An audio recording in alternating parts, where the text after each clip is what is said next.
to each according to his faith. Truth is one and eternal. Realize oneness with it in your deathless self within. The following commentary is based on the teachings of Paramahansa Yogananda. In the Gospel of St. John, chapter 3, we read, "Everyone that doeth evil hateth the light, neither cometh to the light, lest his deeds should be reproved. But he that doeth truth cometh to the light, that his deeds may be made manifest, that they are wrought in God." It is a common experience shared by most people that when a person errs, he experiences a desire to hide that error from his conscience instead of holding it up for purification. Error clutches its misdeeds to itself and resists correction. Though it is only in the state of purity that we can achieve perfect freedom. It requires an act of will to offer that awareness up to the light and to hold it there until one's inner darkness is completely dissipated. For every state of consciousness has its own attractive power. And the more we allow that attraction to act upon us, the more we attract to ourselves the objective circumstances and experiences natural to it. Our faith is the attractive power of our underlying state of consciousness. Goodness attracts goodness. It takes goodness even to see goodness. Evil attracts evil, and it takes evil even to see evil. That is, to take special note of its existence.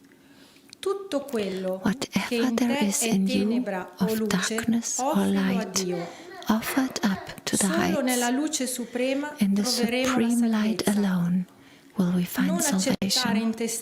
Accept nothing less in yourself as your lasting reality. As the Bhagavad Gita says in the 12th chapter, "Cling thou to me, clasp me with heart and mind, so shalt thou dwell surely with me on high. But if thy thought droops from such height, if thou beest weak to set body and soul upon me constantly, despair not. Give me lower service. Seek to reach me, worshipping with steadfast will. And if thou canst not worship steadfastly, work for me, toil in works pleasing to me. For he that laboureth right for love of me shall finally attain. But if in this thy faint heart fails, bring me thy failure." Thus, through Holy Scripture, God has spoken to mankind.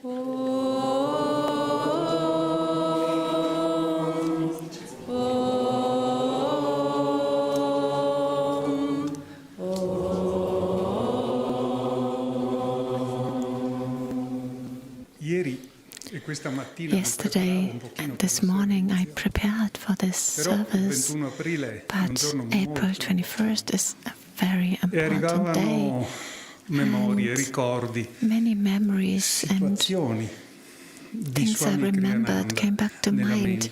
Things I remembered about Swami Kriyananda, and all very special. Very special because he was a perfect example of discipleship. Everything he did in his life was only to bring forward the mission of Paramahansa Yogananda. And it was, many stories came to mind, and it was not easy to pick one. I thought, this one is beautiful, and that one is even more beautiful, but this one is more important, and it was impossible. The whole life of Swami Kriyananda was a wonderful example. There's nothing less beautiful or more beautiful. Everything was pure diamond. Everything, every aspect of his life. Before leaving to go to Spain, with Swami we have done a beautiful trip to Spain. And before we left, we were in Lugano, in Switzerland. And in Spain we had planned two very particular events, even though there were many more than two, but these ones were particular. One was to go see the incorrupted body of Fernando III, who could have been Yogananda in a previous life. And the only day that the place where this body was May 30th, the day of the army. Fernando III is the patron saint of the army, so a sign of great power. The other event was the launching of the autobiography of a yogi in Spanish language, the book that Yogananda gave to Swami Kriyananda. So before we left, we were in Lugano. We went to a bookshop, and Swami bought a little dictionary, English, Spanish. And so he looked at this dictionary and sometimes said, oh, this is a very important word, I need to remember this word. And then he continued to read, and sometimes he laughed, because many words in Italian and Spanish are similar, but I don't know why the Spanish word would always make him laugh. And so he also had a phrase in mind, a phrase that he remembered. I don't know if it was from a Spanish writer or something, and it was por mucho madrugar amanece más temprano, which means even if you wake up before, the sun will not rise before you wake up. So this means everything comes at its own pace. Be patient. So if you want to wake up early, okay, but don't expect the sun to rise for you early. So this was very beautiful. So he always would say this phrase in Spain, no por mucho madrugar amanece más temprano. So it made us laugh as Italians, and the friends that came to meet us in Spain at the airport, Narayani was amongst them, and Swami said this, no por mucho madrugar, and these people said, oh, this must have a significance for my life, because Swami is saying this. And then these people would answer, your Spanish is really beautiful. And then Swami would answer again, no per mucho madrugar, because that was the only phrase. So, and then he would smile and laugh, and it was his joke. This was his nature, his divine nature. It was a very happy nature. So everything that even had a deep meaning was touched by his smile, by his immense joy. Because the people who would meet Swami, even though they had never met him before, they looked at him smiling, and all eyes of all people would just be illuminated, and the people would follow his way of joy. And the morning of May 30th, so they would open the tomb of Ferdinand III, and Swami the night before was a little unwell. He had called us to massage him, his back, because he was in pain. But that morning, on indication of Narayani, because she had organized this, in order to have a free space between all the parades that would pass that morning of the military, the chapel dedicated to Ferdinand III, which is in the Cathedral of Sevilla, a very honorable place, so people would be guided in and out. And when everyone left to see the military parade, we had an appointment and we went with Swamiji's wheelchair. We arrived in front of the tomb. Swamiji that morning was unable to walk, and when we arrived, I was pushing his wheelchair, and the road was a little difficult and windy and with little holes. And when we entered the cathedral, there was a very big organ, this instrument in the church, and it was playing with all volume, and we would all get goosebumps from this music inside the church. And with Swamiji, we went to the chapel, and Swami said, "Stop the wheelchair." He got up, and with his way of walking, the shoulders back, heart open, he walked towards the altar. He placed his hands on the altar, and he remained there with eyes closed for half an hour, 40 minutes, a very long time.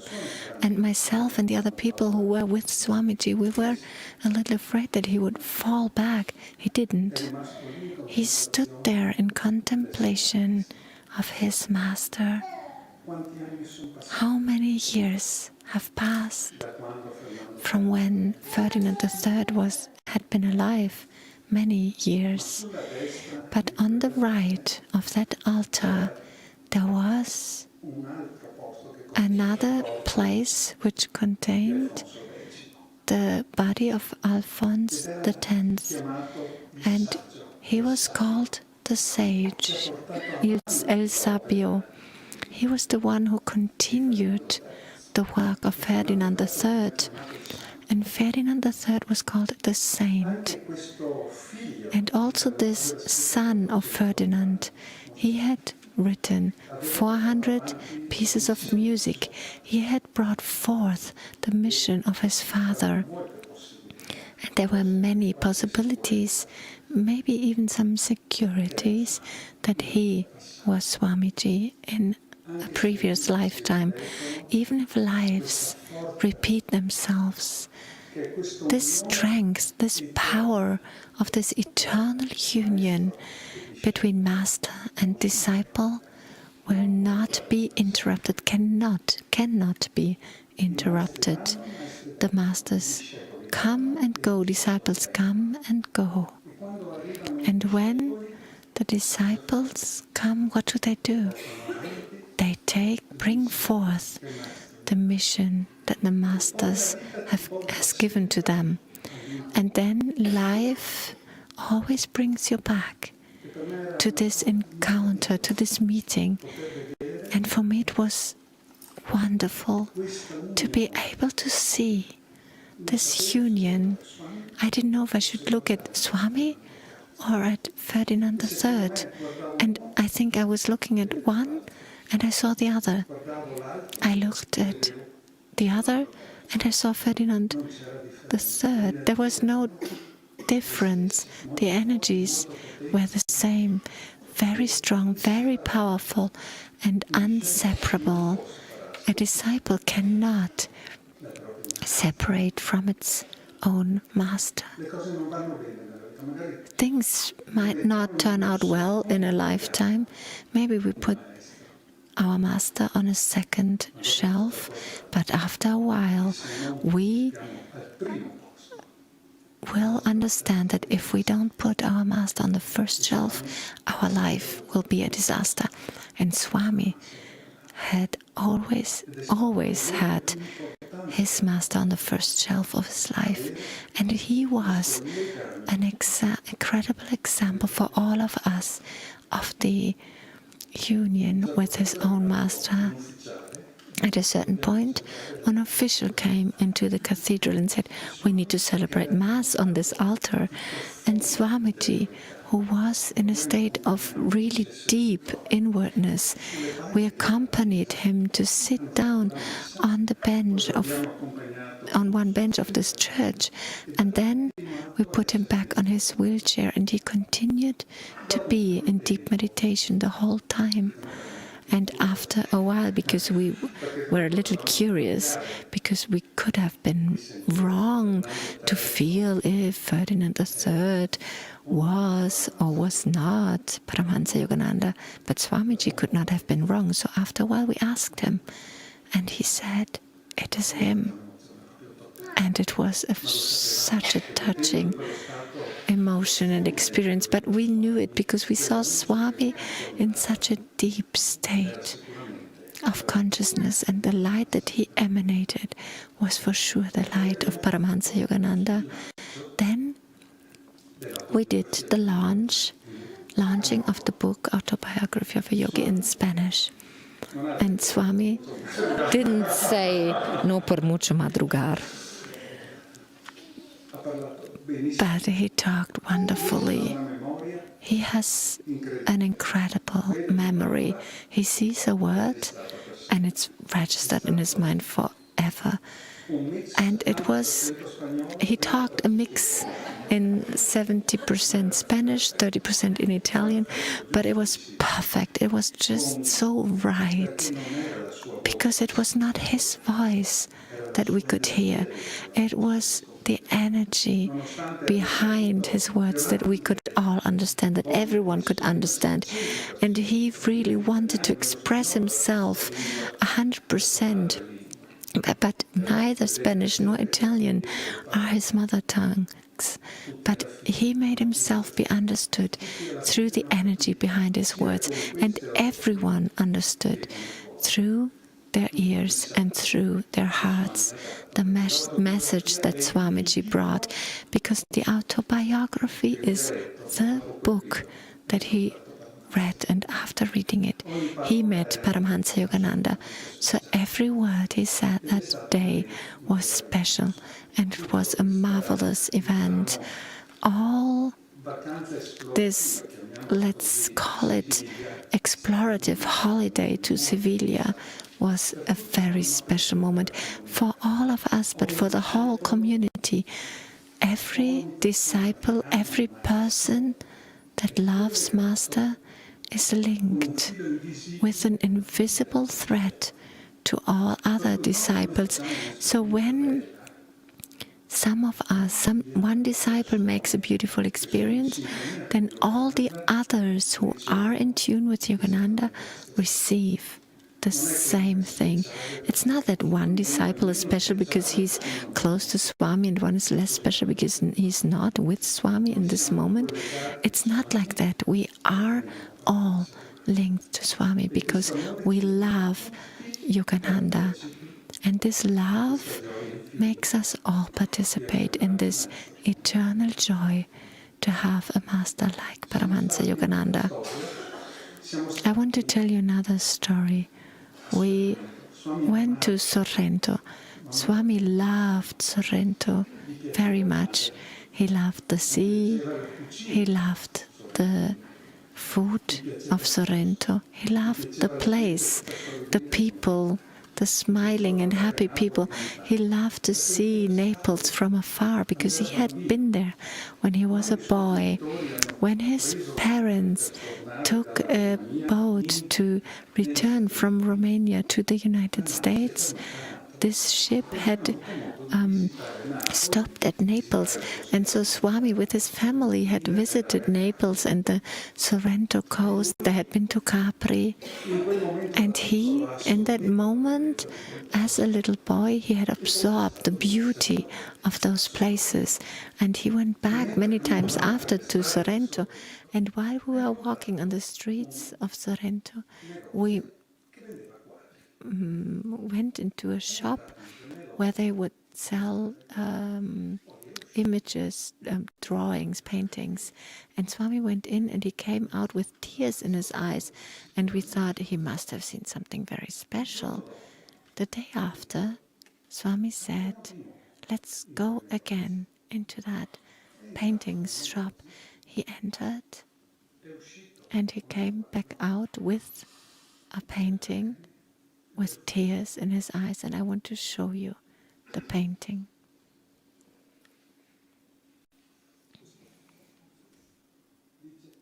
This is the painting. And Swami said, this is the way that Divine Mother holds us in her arms every day of our life. And he gave this drawing to me and Laura, and he wrote, to Laura and NARYA, with love, Swami Kriyananda, Sorrento, September 8th, 2011. This is a painting which has a story, because thanks to this painting, we tried to find the painter. He's called Raffaele Concilio. It was not easy to find him, but we managed. And the painter was the one who he painted two very important drawings.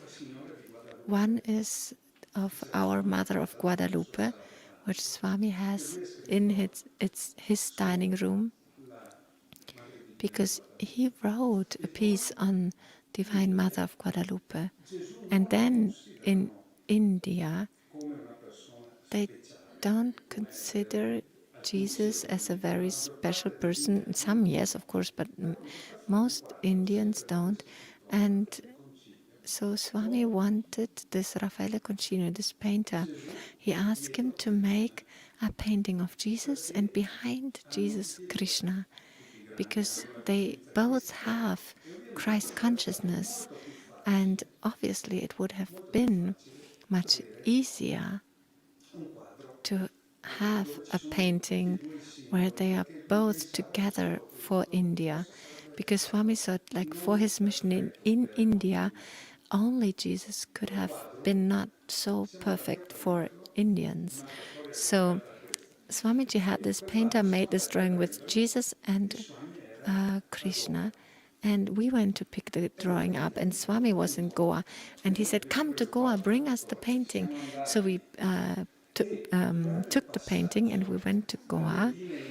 And during our travel from international flight to a domestic flight, we didn't want to this painting to go underneath the X-rays in the security check. So we asked, please have it not go through this X-ray security thing. And then we were about to board the plane, and we said, oh my God, the painting. We left the painting in the security check because we had asked it not to pass the X-ray. So we ran back and took the drawing, and then we boarded the plane. But it was very, very late to board the plane. So the hostess was already waiting for us to close the plane and then fly out. So it was a very special drawing, which also had its own liberty, freedom. When we arrived to Goa, it was breakfast time, and Swamiji said, do you have the painting? Yes, we have it, and we gave it to him. And he looked at it and re-looked at it. And then what did he do? He went to all the tables to show the people this painting. And people would say, it's beautiful, it's really marvelous. And this is the painting that shows the Christ consciousness. And these two incarnations have brought the consciousness for us into this world, not to keep it for themselves, for us. And when we attune ourselves to their consciousness, if we are able, with a willingness, then we can have a taste of Christ consciousness. And that is a very special moment when this happens. Yesterday, I was a little bit in another dimension because I relived the days. Today is Sunday, 21st, and the day when Swamiji had his moksha It was Sunday, April 21st, and that Saturday, April 20th, he had invited us to his house for tea. And that afternoon, there was happiness, yes, but also a very tangible depth. It was like a party full of joy, but it was not a normal joy. It was an expansive joy. And Swami was sitting down. We talked to him, and Swamiji would always answer that afternoon with just a few words, and he would look straight into our eyes, each one of us, with a lot of depth. He was smiling because he liked these meetings, how can I call them, these moments of like being together playfully. But in that afternoon, I wasn't really aware that we had gone beyond, because there was a depth in that afternoon. We joked, yes, and we also talked very deeply about some topics, but the only thing that we should have done would have been to close our eyes and meditate with Swami. At a certain point, Swami said, "It's time for my supper."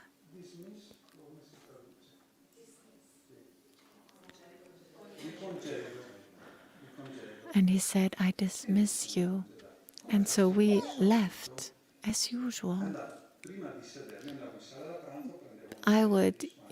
What I would do is, I would take Swamiji's chair. I would take a chair from Swamiji's dining room, bring it to the living room, and then when I leave, I would put the chair back, and then I would pass by Swamiji sitting down, and I would say, "Good evening, Swami. It was beautiful to have this time with you." And that evening, I did exactly the same thing. I took the chair, I brought it back to the dining room, I passed in front of Swamiji, I looked into his eyes, and I said, "Good evening, Swamiji. Enjoy your meal." I looked into his eyes. They were not the same as the day before. They were not the same as a week before. Had never been so deep as that evening. His eyes had a light, completely different light, a depth that it is impossible to describe the color of his eyes that evening.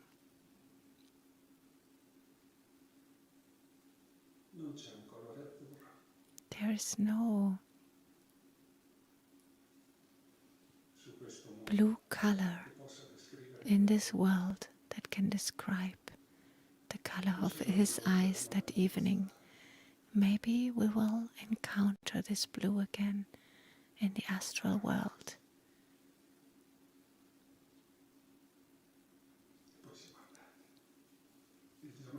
And then we left his home. The next morning we were called. Swami has left his body, we were told. I arrived at his place, running, very quick. I entered his room, his bedroom. He was lying on his bed, and when I entered, I couldn't hold my tears. I cried a lot. The room was full of angels, full of masters, of all the beautiful souls that Swami in all his lifetimes and incarnations had helped to reach God. It was an historical moment for our lives as disciples of Paramahansa Yogananda. And in that moment, I said to myself, what will we do now? That our example of life is gone to his master. And in that moment, I received a very clear answer. The disciples and the links between the disciples goes beyond life. Nothing ends in one lifetime. Everything continues. If we are in this world, in the astral world, in the causal world, we come back, different planets, wherever we are in this universe, this link that unites us all cannot be cut. There's nothing that can cut this link between disciples and disciples, between students and guru.